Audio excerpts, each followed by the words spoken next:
Ya. Di Zoom pun saya bilang menurut saya beda itu aja. Orangnya beda. Orangnya beda. Bedanya karena karakternya atau karena perspektifnya dari orang Kristen dan Islam, Pak? Perspektif ya. Perspektif. Tapi kan perspektif, begini, Pak, contoh misalnya. Pak Robert dan saya sama-sama kenal Pak Unggul misalnya. Iya, iya. Tapi Pak Robert di Jakarta misalnya, saya di Bali misalnya. Kita sama-sama mengenal satu sosok yang sama. Susah-susah Kamera pertanyaan. udah belum?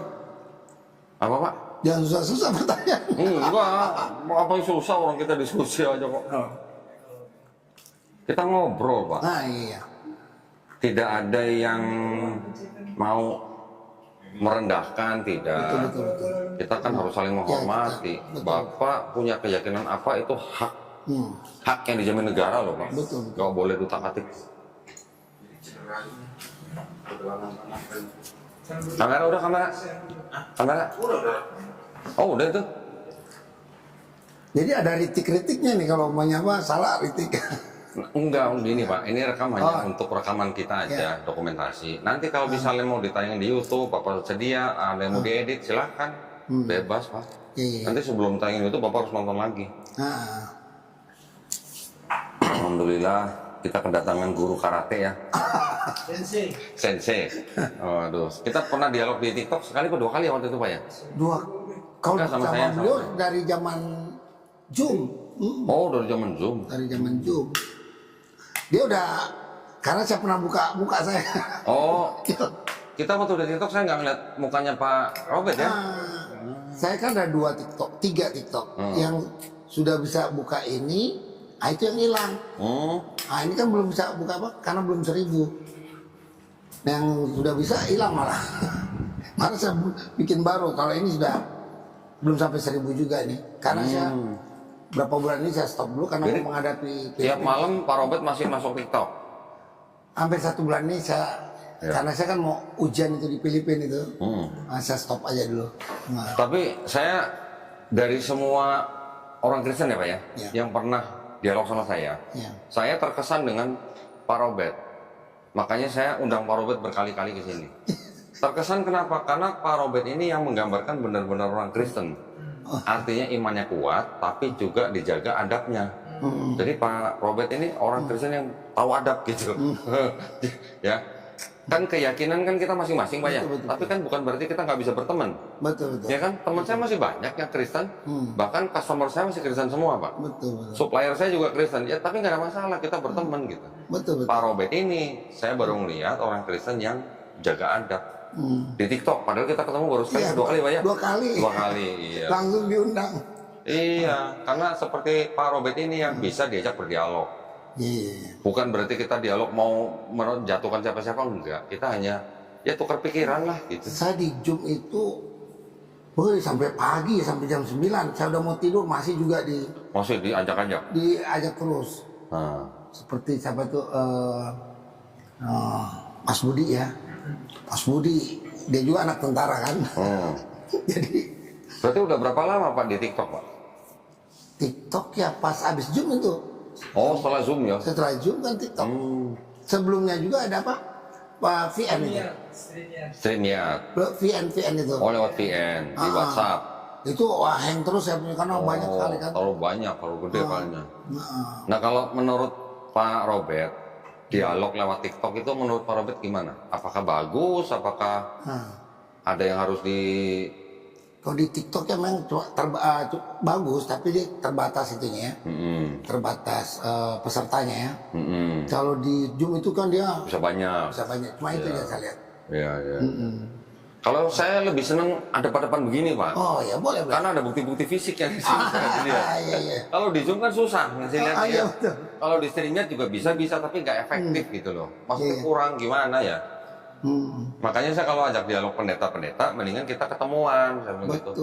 Kita ketemuan itu kan bukan cari musuh, kita kan cari teman. Kita ngobrol enak, ada bukti fisik, saling baca. Jadi habis dialog pun kita masih bisa ngopi bareng, makan bareng, masih bisa berteman gitu. Saya kurang suka di TikTok Pak, kenapa Pak? Satu, kameranya kecil banget. Udah gitu mirror lagi. Tulisnya terbalik. Begitu kalau ngomong juga gimana, nggak ada aturan, kayak nggak ada aturan. Ya, betul. Ngomongnya jadi saling saling timpa gitu Pak. Betul. Nah ini mudah-mudahan Pak, kita ngobrol sekarang ini bisa menjadi manfaat buat yang nonton. Betul. Jadi bukan kita mau saling apa gitu ya. Tapi kalau orang menonton kan orang yang bisa mengambil pelajarannya. Gitu. Betul. Itu Pak, makanya itulah kenapa saya undang Pak Robert, senang sekali Pak Robert akhirnya bisa datang ke sini. Makanya saya langsung panggil muridnya, biar masih bisa diakuin muridnya. Masih tetap. Iya. Jadi Pak Robert ini dari kecil sudah ke gereja. Memang lahirnya memang Dalam keluarga Kristen. keluarga Kristen. Dari kecil GPIB Pak? Atau pernah pindah-pindah? Ya Protestan ya. GPIB itu kan itu dia secara seluruh suku ada di situ ya. Nah ada juga kan gereja kesukuan, seperti gereja Batak itu Pak. HKBP. Kalau di Manado Gemit. Ya. Di Timor NTT Gemit. Kalau di Papua dia malah itu Pak, GKI ya. Gereja Kristen Indonesia, ada apa ya gitu? Belakangnya. Itu saya lihat di sana hampir semua itu. GKI ya. Ya dari Manado. Oh asli Manado. Berarti tapi keluarga besar semua Kristen. Ya Kristen. Lahirnya di Jakarta. Loh, Pak Robert ini keturunan Chinese kan? Minahasa. Minahasa. Oh. Minahasa kan kayak. Saya pikir Chinese loh. Oh jadi nggak ada daerah Chinese-nya? Kalau cerita budaya sejarah Minahasa ya leluhurnya dari Tiongkok. provinsi Yunan ya, Yunan. Yang tadi Mongol atau antara ras Mongol. Itu. Orang tua atau kakek Pak Robert nggak ada yang dari orang Chinese? Nggak ada, kita Minahasa tuh sama Chinese, mirip. Saya baru mau nanya tadi saya apa? Saya. Kalau saya kan setan Pak. Tapi saya lahir di Jakarta. Oh lahir di Jakarta. Oh berarti dari Manado orang tua udah pindah ke sini udah lama ya? Kebetulan orang tua saya tentara dulu kan. Pindah. Operasi RMS, kemudian Karung Sakar, baru DITI. Tahun 50-an tuh mereka masuk Jakarta 50-an. Kemudian jadi bergabung sama Siliwangi itu. Setara juga sama bapak saya. Jadi RMS, terus DIPI, 58 masuk Jakarta bapak saya. Mereka lahir di Jakarta semua makanya. Dari mana itu?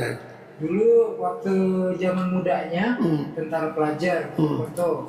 Nah, terus kan setelah perang usai tahun-tahun 50-an lah, pemerintah nawarin mau terus di bidang militer atau polisi atau sipil sekolah. Bapak saya nerusin militer. Ini masih berangkat tuh kemana-mana. Sampai nanti tahun 58 tugas ke Jakarta.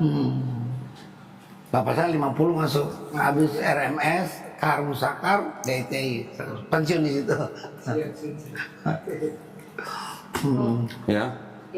Ini gue lagi jawab si Suci nih. Nanti jam 7 lah kan janjiannya jam 7. Nanti jam 7 ya? Iya. Janji jam 7 hari gini udah datang.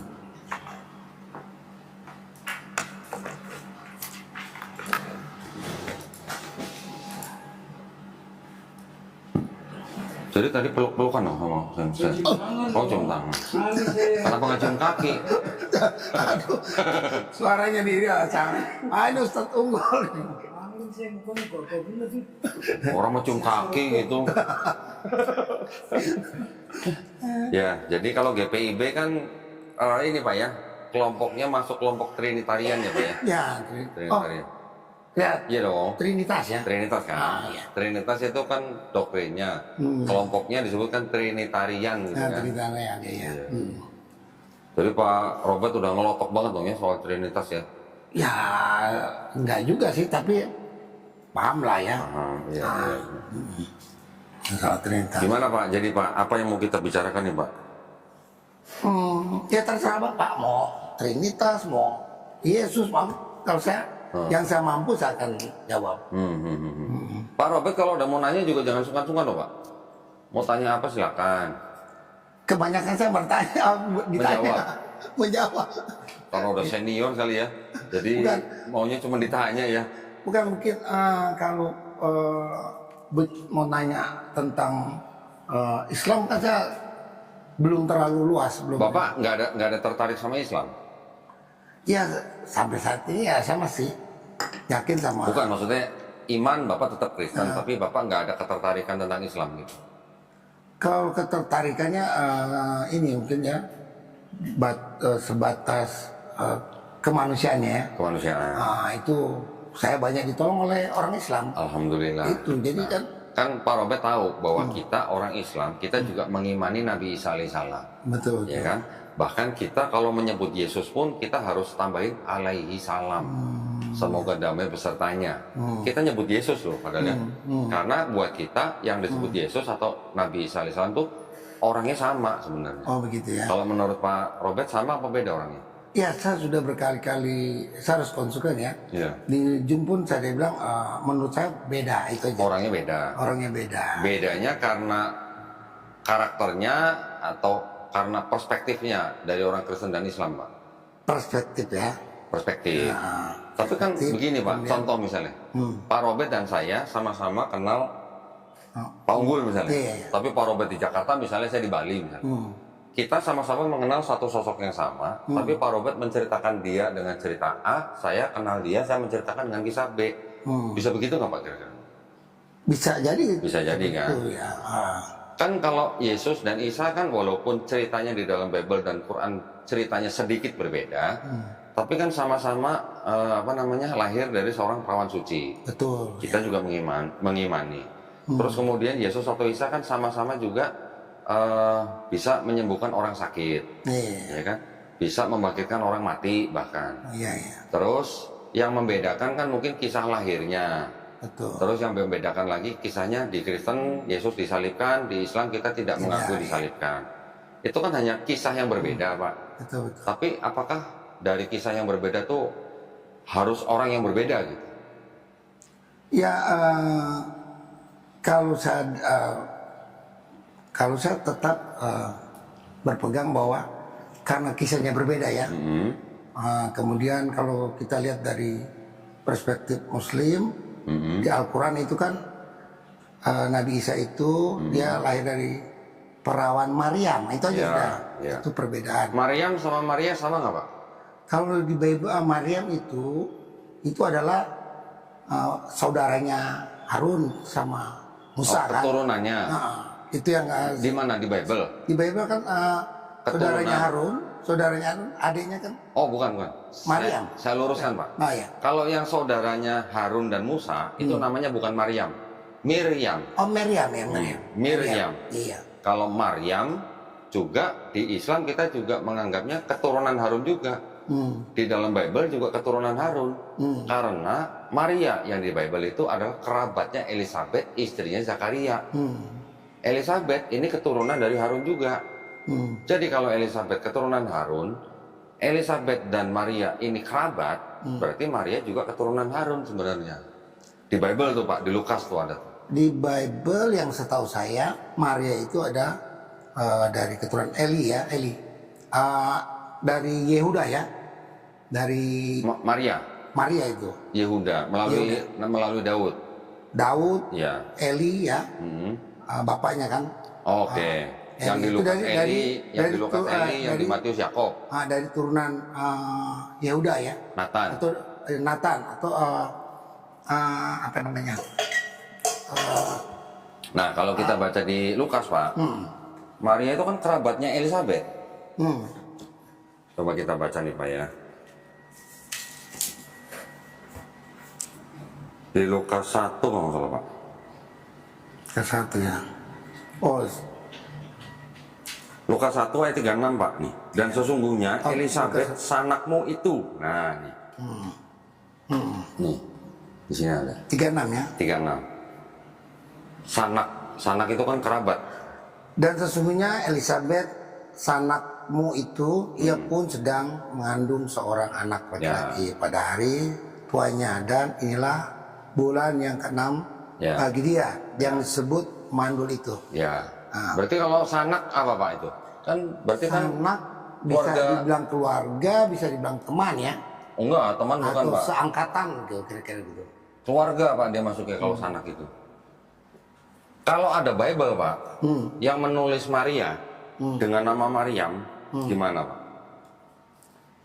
Nah itu kalau memang apa mungkin terjemahan aja itu ya yang. Tapi yang menerjemahkan berarti menganggapnya Maria dan Maryam sama nggak Pak kalau begitu?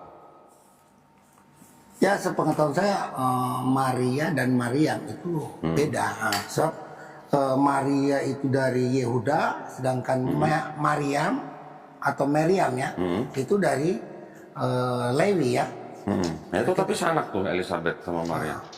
Mungkin bisa dibilang sanak antara Yehuda dan Lewi itu kan mereka kakak adik. Bersaudara. Jadi saudara dari atasnya. Dari Ya? atas, dari Yakub ya, anak-anak Yakub. Sebenarnya nggak begitu sih Pak kawan. Nah. Ini saya punya nih Bible nih Pak. Disebutnya Maryam.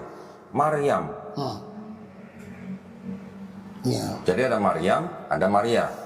Begitu juga tadi kita bicara tentang Yesus dan Isa. Ini Pak, ada Bible bunyinya begini.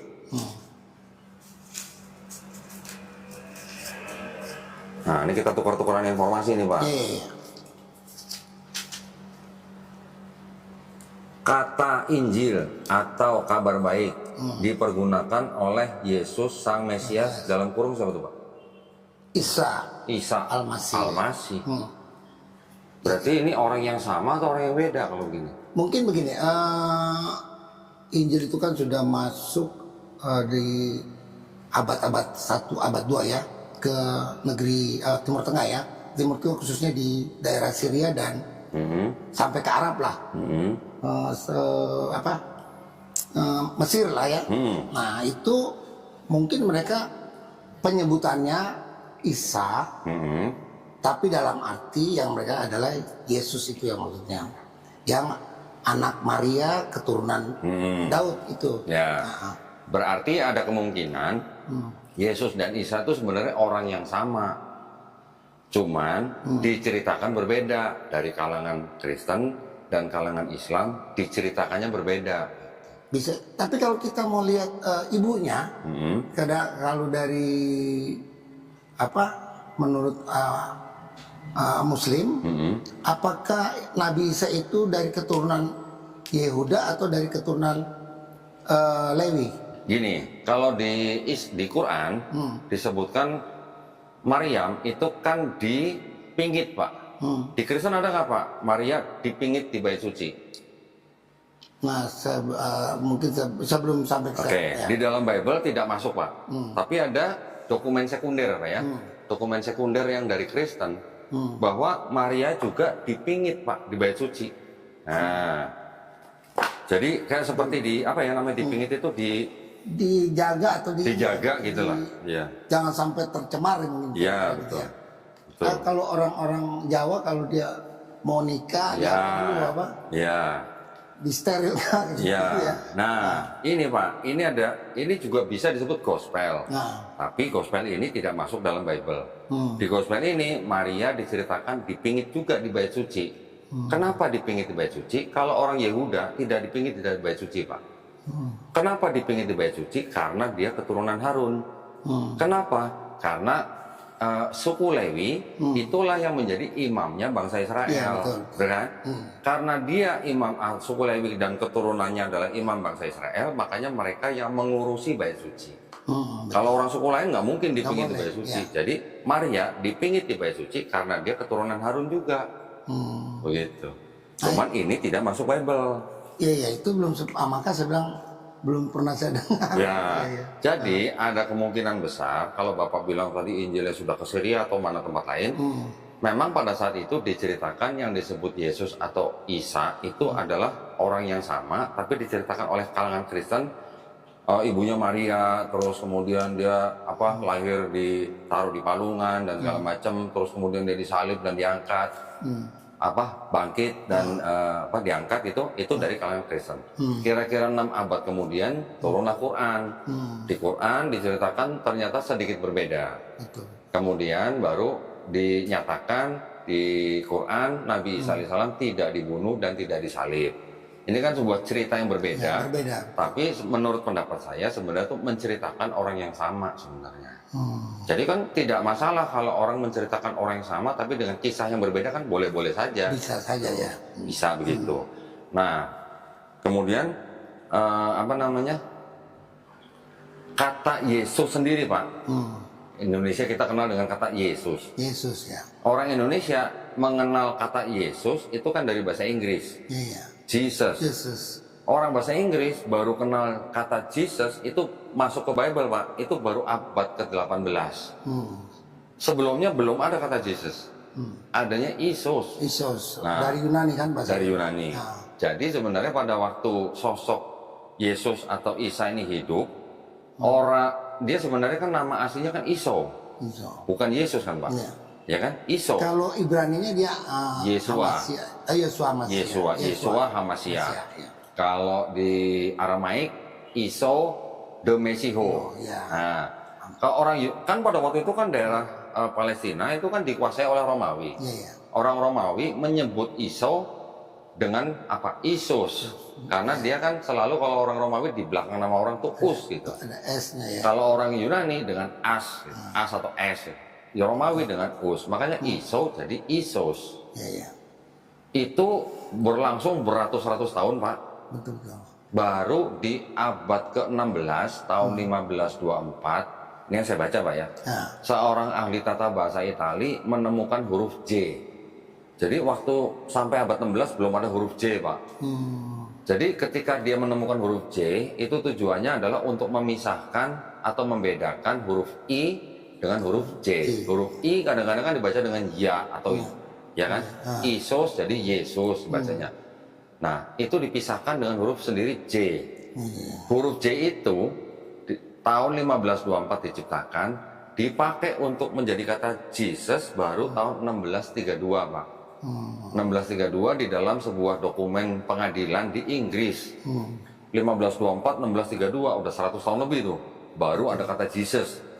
Itu pun belum masuk Bible. Masuk Bible-nya baru di sebuah Bible, saya nggak punya tapi saya udah tahu. Itu baru masuk Bible ketika ada Bible yang berjudul Thomson, Pak. Thomson Bible ini baru ada kata Jesus di tahun 1750. Berarti baru abad berapa tuh? 18 berarti. Nah, baru kemudian di Eropa Bible ada kata Jesus baru dibawa ke Indonesia. Di Indonesia diterjemahkan dari Bible bahasa Belanda dari kata Jesus menjadi Yesus.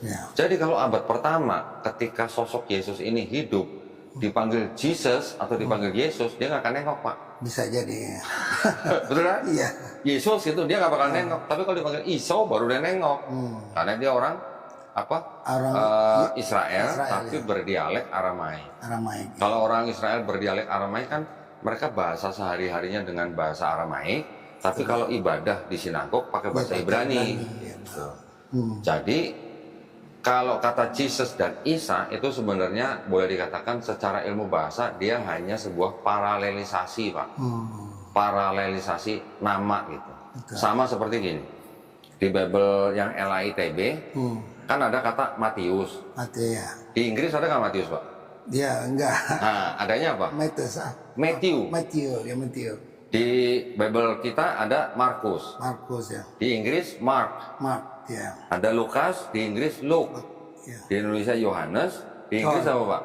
John. Ya. Di Indonesia Petrus, di Inggris Peter. Ya. Nah, di Indonesia Yakobus, di Inggris apa, Pak? James. Itu kan berbeda jauh sebenarnya. Nah, ada orang sama ya? Padahal orangnya sama. Orang yang dimaksud sama. Petrus itu ya Simon Kefas ya? Simon Kefas betul ya? Simon Kefas atau bukan? Kefas kan? Ya. Yang dimaksud orangnya sama, Simon ini. Petrus itu kan apa? Petrus kan sebenarnya kan nama Romawi, Pak. Petrus. Nama aslinya dia dalam batu karang itu kan. Nama aslinya dia kan sebenarnya Simon. Simon. Tapi dikenal dengan nama Petrus. Petrus kan nama dalam bahasa Romawi. Itu dinamakan oleh Yesus. Aku namakan engkau Petrus. Sekarang Yesus berbahasa Yunani nggak, Pak? Dia waktu dia berkarya pertama kan di daerah wilayah bangsa-bangsa itu kan itu di Palestina. Wilayah antara bangsa-bangsa itu maksudnya di antara di Galilea, Iya. daerah bangsa. Ya, pokoknya antara Galilea sampai Yudea lah. Bahasa Yunani ya, yang dominasi di sana kan. Bahasa Yunaninya itu kan bahasa yang digunakan oleh penjajah, Pak. Tapi kan belum tentu orang native-nya berbahasa Yunani. Yesus pasti dia berbahasanya Aramaik. Nah, ketika di Bible Yesus menamakan Petrus, itu ada hal yang janggal, Pak. Nggak mungkin gitu, orang Aramaik memberi nama orang dengan nama Yunani. Janggal gitu. Seperti halnya orang Jawa memberi nama temannya dengan nama Belanda gitu. Agak lucu gitu, Pak. Jadi sebenarnya karena gospel itu adalah boleh dikatakan yang menulis adalah Petrus kan itu julukan kalau nggak salah ya, julukan daripada si Simon ya. bisa jadi julukan, tapi Julukan karena dia dianggap keras, ya maka batu dia karang. batu karang. Nah, kan Petrus itu bukan julukan, Pak, sebenarnya nama. Nama tapi dalam bahasa Romawi. Jadi ketika dari Simon menjadi Petrus, kalau itu yang menamakan Yesus itu janggal. Nggak mungkin karena Yesus berbahasa Aramaik, kecuali kalau yang menamakan orang Romawi baru Petrus gitu. Karena penulisnya dianggap adalah orang-orang yang di luar Palestina, bahkan ada yang mengatakan mereka menulisnya di Roma, makanya itu menggunakan kata Petrus. Jadi menurut saya sih, Pak, ya, kesimpulannya Yesus dan Isa itu sebenarnya adalah orang yang sama sebenarnya. Cuman diceritakan berbeda dari kalangan Kristen dan Islam. Tapi kan itu bukan berarti gini, tadi kita kembali ke dari suku mana dia itu kan jadi apa fundamental. Ya. Nah, sekarang kalau dari suku mananya begini, Pak. Saya tadi kan mengatakan bahwa di sini Maria dipingit di bait suci. Saya bilang nggak mungkin orang suku Yehuda dipingit di bait suci. Yang dipingit di bait suci itu hanya orang-orang Lewi karena mereka yang mengurusi bait suci. Mungkin Maria masih punya darah keturunan dari Yehuda, betul. Itu melalui jalur salah satu anaknya Daud yang bernama Nathan. Ya. Betul. Ya, Boas, tapi kan dari Boas kan itu. Ya turun dari Daudnya kan turunnya lewat Nathan. Tapi kan turun-turunnya itu kan bukan berarti satu orang darahnya cuma dari satu suku. Bisa aja dia orang Yehuda menikah dengan orang Lewi, kan bisa aja keturunannya menjadi Maria. Ya kalau mau lihat juga keturunan Yehuda itu, Yehuda kan Boas aja kan dia punya istri kan bukan orang Yehuda kan. Tapi kan tetap laki-laki itu yang dipakai. Nah, masalahnya kan laki-laki yang dipakai, Pak. Nah, sekarang Maria, kenapa dia dipingit di bait suci? Berarti dia lebih kuat dari suku Lewinya, dari ayahnya mungkin gitu. Yang saya belum pernah dengar ini. Ini, Pak, di sini malah disebutkan di sini, nih ada nih, bahwa ketika dia dinikahkan dengan Yusuf, berapa nih, Pak, urut? 12 years old. Ya, jadi sudah Syria has also 12 years. 12 tahun. Manuscript Umur 12. umur 12 tuh. Some manuscript and the other gospel have 14. Nah, jadi ada gospel yang menceritakan umur 14 tahun. Yang ini umur 12 tahun. Tapi kan ini tidak masuk dalam Bible gitu aja. Ya, mungkin itu hanya pendapat literatur yang pendapat-pendapat Mary taken to the temple.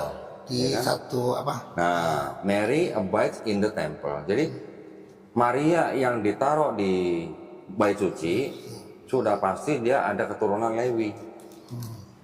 Lewi kan leluhurnya Harun dan Musa. Betul.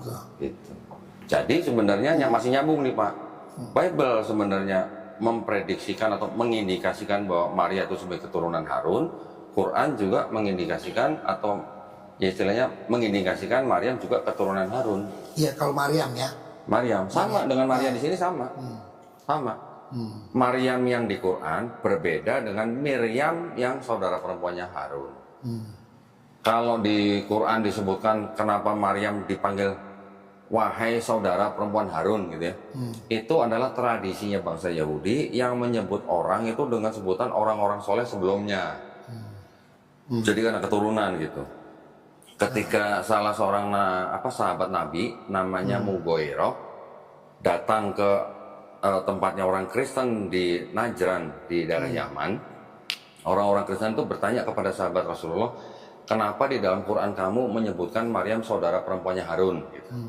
Nah, itu belum sempat dijawab. Ketika sahabat pulang ke Madinah, lapor kepada Rasulullah. Rasulullah menjawab, kenapa kamu tidak katakan kepada mereka bahwa bangsa Israel itu sudah terbiasa menyebut orang dengan nama orang-orang soleh sebelumnya.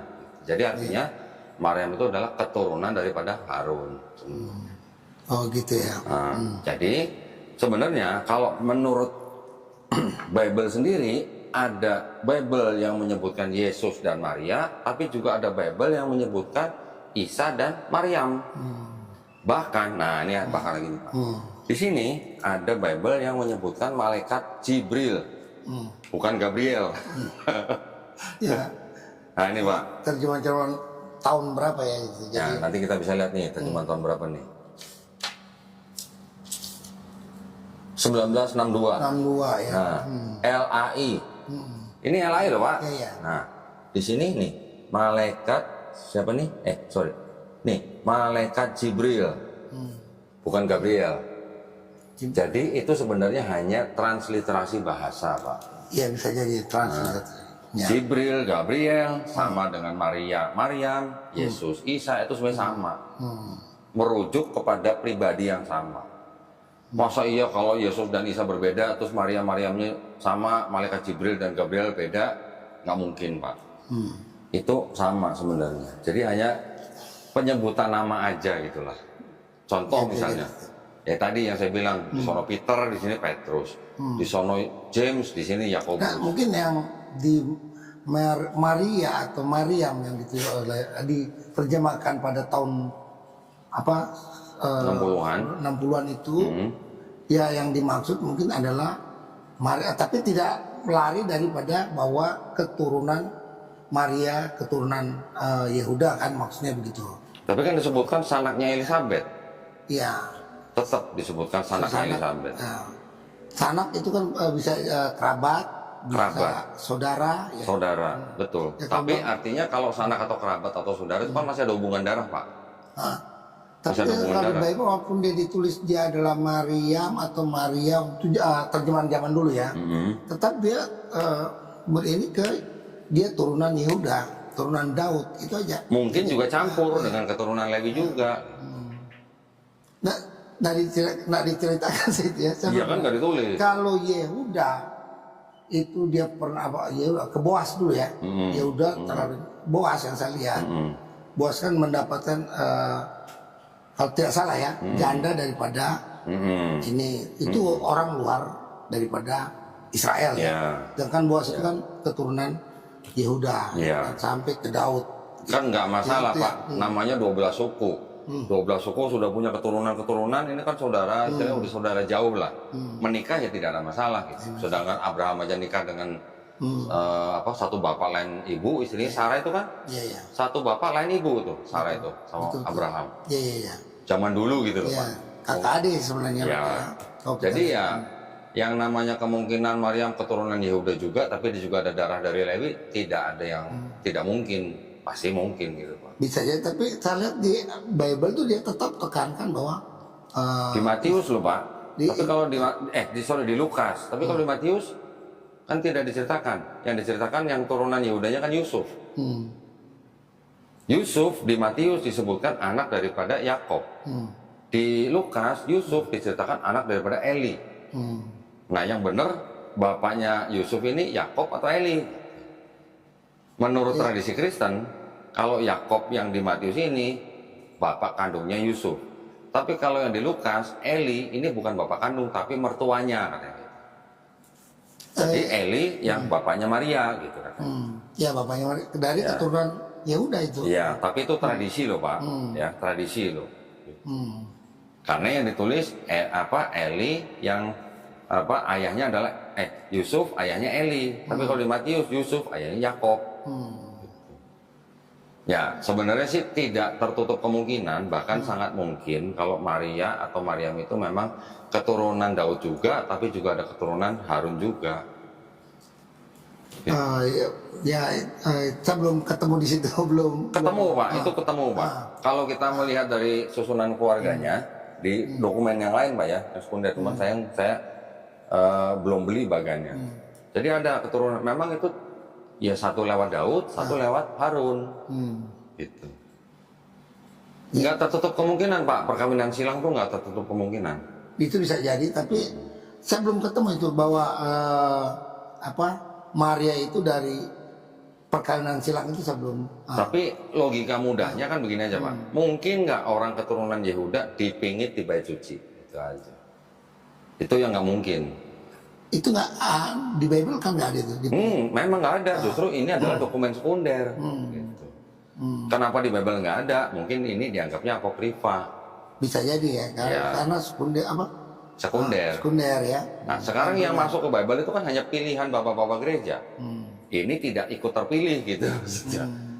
Gitu. Kalau tidak terpilih kan bukan berat. Kan sama saja Pak. Kalau yang disebutkan atau yang masuk ke dalam Bible karena pilihan, pertimbangannya karena mungkin ceritanya serupa atau sama gitu kan. Yang ini mungkin ceritanya sedikit berbeda, makanya tidak dimasukkan.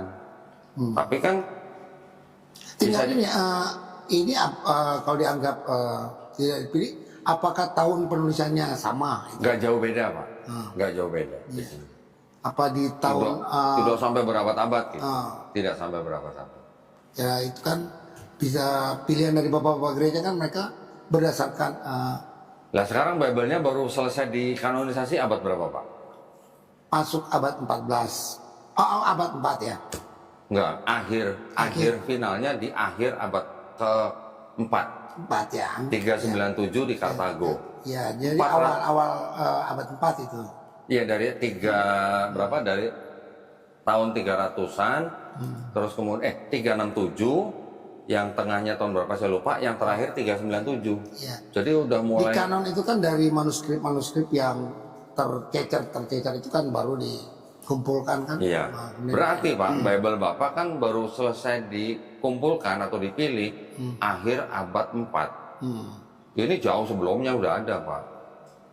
Ini nggak sampai abad kedua. Ini kan tidak masuk kanon. Iya. Apa dia mau mengkanon sendiri? Yang abad 4 itu kan kanon daripada Bapak gereja. Bapak gereja. Ya. Perjanjian baru ya. Iya. Yang mereka kanon itu ya yang dulunya yang setahu saya masing-masing rasul itu atau murid dia hanya bawa punyanya Matius atau Bapak gereja, ada yang bawa cuma punyanya Lukas, Nah itu akhirnya dikanon kan. Iya. Disatukan, dikumpulkan. Tapi yang masuk ke dalam Bible kan cuma 4 gospel Pak. Ya. Dari berapa gospel Bapak tahu nggak? Ya yang saya dengar banyak sih. Puluhan Pak. Bahkan ini ada lagi gospel-gospel yang tidak masuk ke dalam Bible. Yang Nag Hammadi di mana Rik? Di situ ya? Nah, yang Nag Hammadi di mana ya? Di situ nggak? Di Pokar kalau nggak salah. Enggak, udah nggak ada, udah habis. Udah habis. Itu kan tuh, selalu juga. Oh iya nih, nah ini. Ini juga gospel-gospel Pak nih yang nggak masuk dalam Bible nih. Puluhan nih Pak isinya nih. Gospel-gospel. Yang dibilang apokrifa ya. Ya gini Pak, kalau zaman dulu namanya artinya apokrifa itu kan adalah yang dirahasiakan. Belakangan baru dirubah definisinya menjadi yang tidak dapat dipercaya karena penulisnya nggak jelas. Gitu. Tapi 4 gospel yang di dalam Bible Bapak, 4-4-nya Matius, Markus, Lukas, Yohanes, itu juga sebenarnya penulisnya nggak jelas. Cuman nama-namanya diatributkan oleh Bapak Gereja. Yang pertama Santo Papias 130 Masehi, yang kedua Santo Irenaeus tahun 180 Masehi. Diberi nama gitu sama Bapak Gereja. Tadinya awalnya nggak ada namanya Pak. Jadi sama seperti ini. Ini juga tadinya awalnya nggak ada nama, yang 4 gospel juga nggak ada nama. Yang memberi nama adalah orang-orang yang mengkanonisasi. Jadi yang Matius, Markus, Lukas, Yohanes itu namanya diatributkan oleh Bapak Gereja di abad kedua. Sama, berarti sebenarnya sama-sama apokrifa sebenarnya. Cuman yang 4 gospel itu dikeluarkan dari kelompok apokrifa, dimasukkan dalam Bible. Sebenarnya posisinya sebenarnya sama. Yang lebih ini lagi, Matius dan Lukas itu sebenarnya menurut ahli-ahli perjanjian baru itu sebenarnya menyadur Pak dari Markus. Jadi yang masuk dalam Bible awalnya hanya Markus, terus yang Matius dan Lukas karena dua ini menyadur dari Markus, karena itu yang di Matius isinya 80% dari Markus, Yang Lukas 60% dari Markus. Selain juga yang Matius dan Lukas ini punya sumber sendiri, juga ada tambahan sumber yang namanya Q, Pak. Q itu adalah singkatan dari Quell. Quell itu adalah kisah-kisah yang beredar di masyarakat selama puluhan tahun. Itu yang ikut masuk ke dalam Matius dan Lukas. Maka itu di Matius dan Lukas ada silsilah Yesus, ya kan? Nanti ada cerita yang di Yesus dibawa ke Mesir. Nanti yang di Lukas beda sendiri, dibawa langsung ke Nazaret. Yang di Markus kan nggak ada. Yang di Markus ceritanya nggak menceritakan kelahiran Yesus. Tiba-tiba Yesus sudah dewasa aja. Ya kalau di Lukas kan dia dia meneliti dari bapak-bapak dari para murid ya. Seperti kepala Bukan dari murid. Ini Pak, kalau Lukas tulisannya gini. Banyak orang telah berusaha menyusun suatu berita tentang peristiwa-peristiwa yang telah terjadi di antara kita seperti yang disampaikan kepada kita oleh mereka. Berarti ini adalah sebuah susunan daripada berita-berita yang dari semula adalah saksi mata dan pelayan firman. Karena itu setelah aku menyelidiki segala peristiwa itu dengan seksama dari asal mulanya, aku mengambil keputusan untuk membukukannya dengan teratur bagimu, supaya engkau dapat mengetahui bahwa segala sesuatu yang diajarkan kepadamu sungguh benar. Jadi sebenarnya Lukas merangkum berita-berita, Pak. Ya, dari saksi mata seperti. Ya, saksi mata. Di sini ditulisnya saksi mata. Ya. Kalau kita lihat di Kisah Para Rasul kan, si Lukas ini kan dengan Petrus kan. Jadi tradisi Kristen mengatakan bahwa Lukas itu adalah tabibnya Paulus dan teman seperjalanannya Paulus. Gitu. Ya. Tapi Lukas sendiri tidak pernah ketemu Yesus. Lukas setahu saya masuk dalam kelompok ini yang 70 itu kan. Ada namanya Lukas, Pak? Itu di catatan Bapak Gereja itu ada. Di catatan Bapak Gereja? Lukas itu ada, di catatan Bapak Gereja itu ada Lukas. Yang di Lukas 10 itu kan, 70 murid yang diutus. Kalau di catatannya konferensi wali-wali gereja, terutama yang di website USCCB, Lukas itu orang luar, Pak. Orang luar dari bangsa Israel. Malah dianggapnya adalah orang Kristen Helenis gitu. Yang Lukas ini. Jadi tidak termasuk yang 70 itu gitu. Bukannya Lukas itu kan anaknya si Maria ya. Hah? Yang Yesus kalau berkumpul di rumahnya mereka itu. Bukan. Lukas, tunggu. Bukan. Tunggu. Tuh. Lukas kan ini Pak. Lukas Yohanes Lukas, bukan gitu ya? Bukan. Yohanes yang mana nih? Kan ada Yohanes Anak penulis. Zebedius. Ada Yohanes Lukas yang menulis ini. Bukan. Ini bukan Lukas Yohanes atau Yohanes Lukas. Lukas yang dianggap di sini tradisinya Kristen adalah Lukas yang kenal dengan Paulus. Menyertai Paulus dalam perjalanannya. Juga dia menjadi tabibnya Paulus. Malah kalau di film, saya ada filmnya yang tentang Rasul Paulus. Lukas itu orang yang mendengar ceritanya Paulus, kemudian dia menuliskan. Kalau di Kisah Para Rasul ini si Lukas Yohanes yang menulis ini. Lukas Yohanes. Di Kisah Para Rasul. Kisah berapa Pak? Kisah Para Rasul antara 10 itu. Itu Lukas Yohanes. Kisah 10. Kisah 10 itu. Petrus dan Cornelius. Itu si Lukas Yohanes. 10. Kisah 10 itu. Kalau 10, 11 itu menceritakan tentang Yohanes Lukas. Bukan 10 kali Pak.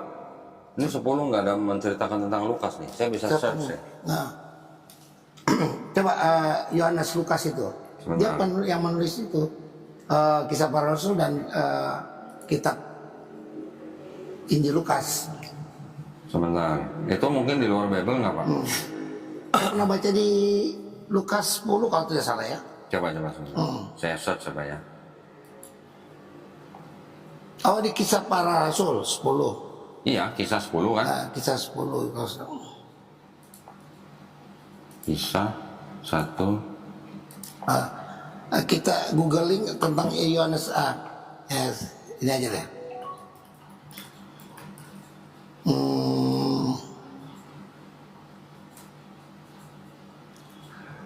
Yohanes Lukas tidak ditemukan Pak. Lukas. Yohanes Lukas tidak ditemukan. Kalau nggak salah.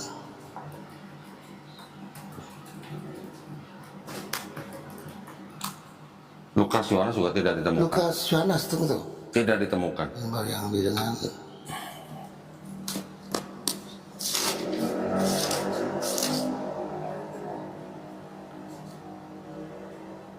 Sama cari kisah para rasul semua itu. Yohanes, Lukas Yohanes atau Yohanes Lukas, dia menulis. Nggak ada, Pak. Saya cari. Rumahnya dia dipakai untuk pertemuan-pertemuan itu kan. Ibunya namanya Maria. Maria juga. Tidak tertulis di sini Yohanes Lukas. Tunggu, di kisah para rasul tuh, tunggu. Ini saya udah search sih, Pak. Kalau ini search ini udah nggak mungkin. Tunggu. Masalahnya di dalam gospel-gospel itu tidak pernah ayat yang ngaku-ngaku sih saya bernama Matius, saya bernama Lukas, saya bernama Yohanes gitu.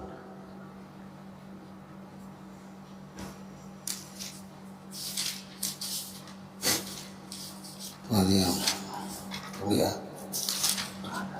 Oh, John. Tunggu ada Pak nama. Nggak ada, Pak. Markus Yohanes atau Yohanes Lukas? Itu waduh saya lupa lagi itu. Udah berapa? Mungkin bukan di situ kali, Pak. Di kisah para rasul tuh.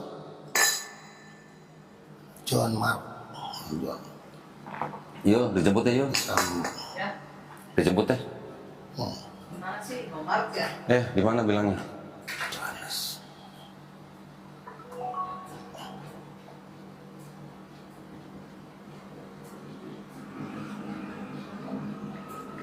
Tunggunya di mana nih?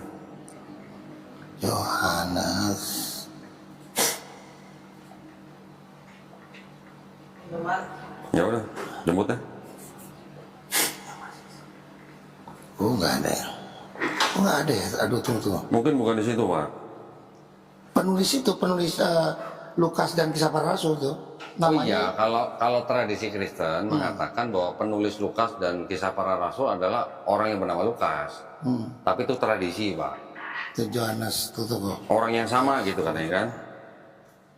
Nah tunggu. Kisah para rasul 10. Memang tradisi Kristen gitu, Pak. Bilangnya memang penulis Lukas dan penulis kisah para rasul itu adalah orang yang sama, yaitu Lukas, tapi Paulus dan teman seperjalanan Paulus memang.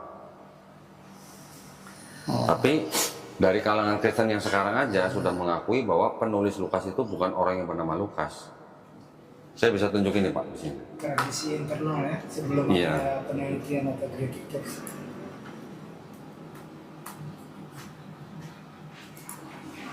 Kisah para 10.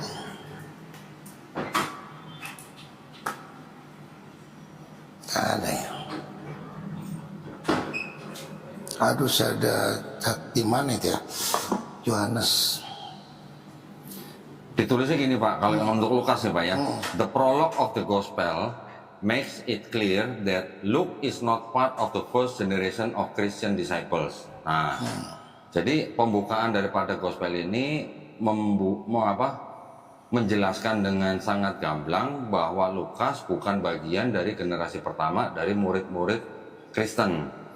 But is himself dependent upon the traditions he received from those who were eyewitnesses and ministers of the word. Tetapi dari dia sendiri yang mengaku menurut tradisi bahwa dia menerima dari orang-orang yang mengaku sebagai saksi mata. His two volumes work marks him as someone who was highly literate both in the Old Testament traditions according to the Greek version and in Hellenistic Greek writings. Jadi karyanya dia dalam 2 volume itu menandai bahwa dia adalah seseorang yang sangat tinggi literasinya, baik di keduanya yaitu Perjanjian Lama, tradisi Perjanjian Lama, menurut versi Yunani dan juga menurut tulisan-tulisan Hellenistik Yunani, Pak. Nah itu. Lukas.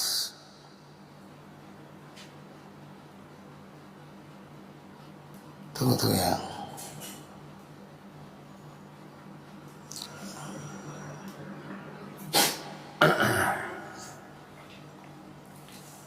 Jadi kalau kesimpulan saya sih tentang Yesus sendiri, berarti menurut saya Yesus dan Isa itu sebenarnya adalah orang yang sama, Pak, sebenarnya. Cuman diceritakan berbeda dari kalangan Kristen dan kalangan Islam. Menurut saya nggak masalah dua pihak yang menceritakan satu orang yang sama dengan cerita yang berbeda, nggak ada masalah gitu. Karena kan memang tradisi masing-masing gitu loh. Walaupun masing-masing mengklaim bahwa di Kristen menerima informasi sesuai dengan inspirasi Roh Kudus, di Islam mengklaim bahwa itu adalah firman Allah, yaitu masing-masing pihak aja. Ya, bukan berarti harus saling kontok-kontokan gitu, enggak. Masing-masing menjaga haknya masing-masing gitu aja.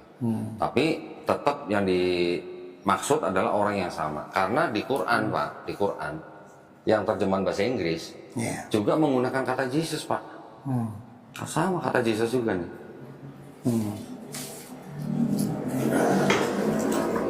Jesus, Son of Mary. Ya ini terjemahan bahasa Inggris, Pak, ya. Gitu. Iya. Jadi sebenarnya sama, cuman diceritakan berbeda. Karena Bible Bapak sendiri yang versi lain juga ada yang menggunakan kata Isa Al-Masih, nih Pak. Ini sama-sama LAI nih Pak. Iya. Ya tahun berapa nih itu? Ini LAI, 2011. ini LAI, ini LAI, ini juga LAI tahun 2011. Belum lama loh, 2011. Di sini kelahiran Isa Al-Masih. Berarti pandangannya orang Kristen yang menerbitkan Bible ini juga memandang Yesus dan Isa Al-Masih itu adalah orang yang sama. Ini tidak ada urusannya dengan Quran gitu loh Pak. Gitu. Tapi ini mungkin yang membedakan, yang dimaksud daripada Isa Al-Masih itu ya Yesus ya. Yesus itu ceritanya Isa Al-Masih di sini ya Isa Al-Masih di dalam Bible ini ceritanya juga disalib dan bangkit gitu. Menurut cerita versi Kristen, tapi menggunakan nama Isa Al-Masih. Di Islam yang di Quran juga menggunakan Isa Al-Masih, yang terjemahan juga ada yang menggunakan Isa Al-Masih dan Jesus. Itu kan Isa Al-Masih yang dalam arti anak Daud itu ya kan? Kalau di dalam Bible iya, di dalam Bible. Anak Daud ya. Iya. Di dalam Bible tetap menggunakan tradisi Kristen bahwa Isa Al-Masih ini punya ibu namanya Maryam. Sama Pak, di sini juga Maryam Pak. Nih, Maryam Pak nih. Iya. Di sini juga Maryam. Tuh, Maryam. Iya. Ya masih bang. Jadi Maryam Maria, Yesus Isa, Gabriel Jibril itu sama sebenarnya. Nah soal penamaan aja, tapi ceritanya tetap seperti cerita yang Ceritanya tetap sesuai dengan tradisi Kristen. Di Islam ceritanya juga tetap sesuai dengan Quran. Cuman orang yang dimaksud orang yang sama, sosok yang sama, tapi perspektifnya antara Kristen dan Islam berbeda. Itu ya di Islam itu dia nabi dari apa garis keturunan Harun Ya. dan ini dari keturunan Daud. Iya. Ya, Karena Quran kan bukan buku silsilah, Pak. Di Quran tidak menceritakan Nabi Isa ayahnya apa, ayahnya siapa atau Maryam ayahnya siapa sampai ke Daud, itu nggak diceritain begitu, Pak. Karena Quran bukan buku silsilah. Tapi kalau Bible Bapak kan semua diceritain silsilahnya. Matius cerita silsilah Yesus, Lukas cerita silsilah Yesus walaupun berbeda gitu ya. Bible itu seperti buku silsilah juga gitu istilahnya. Iya. Silsilah sejarah. Ya. Pak Robert, saya mohon maaf sebentar. Ini ada tamu yang mau syahadat. Iya. Gak apa-apa ya Pak ya? Saya di sini aja. Gak apa-apa di sini aja.